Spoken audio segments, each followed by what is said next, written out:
खबर शामिल करते हैं। लाहौर से हमारे deputy bureau chief Mohammad Imran Gill की रिपोर्ट के मुताबिक 100 यूनिट से कम इस्तेमाल करने वाले घरानों का बिजली बिल हम अदा करेंगे। शेख मोहम्मद लतीफ़ शाहिद लाहौर के इलाके मांगा मंडी से कौमी अवार्ड याफ्ता गोल्ड मेडलिस्ट सीनियर सहाफ़ी, national press club Manga Mandi के सदर शेख मोहम्मद लतीफ़ शाहिद अवामी खिदमत का एक रोशन बाब हैं, जो कि हकीकी मायनों में अवाम की खिदमत कर रहे हैं।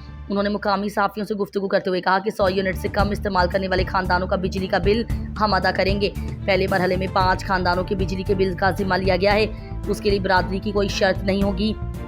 उसके बाद अगले मरहले में तादाद बढ़ा दी जाएगी। उनका कहना था कि मौजूदा दौर में गरीब के लिए बिजली का बिल अदा करना एक ख्वाब बन चुका है। रंग, नस्ल, जात पात से बालातर होकर खिदमत करना ही असल इबादत है।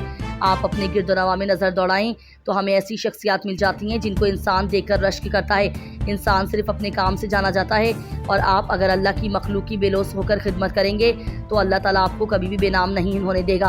उन्होंने अपनी खुदादाद कायदाना सलाहियतों, अवामी राब्ते और खिदमत खल्क के जज्बे से इलाके के अवाम में एक मोतबर मुकाम हासिल किया। अवाम की आवाज़ को ईवानों तक पहुँचाने में अपना भरपूर किरदार अदा करते आए हैं। उनकी सादगी, खुलूस और बेलोस खिदमत में उन्हें अवामी दिलों का मुकाइद बना दिया है। हर खबर से बाखबर रहने के लिए देखते रहिए रॉयल स्पेशल न्यूज़ HD।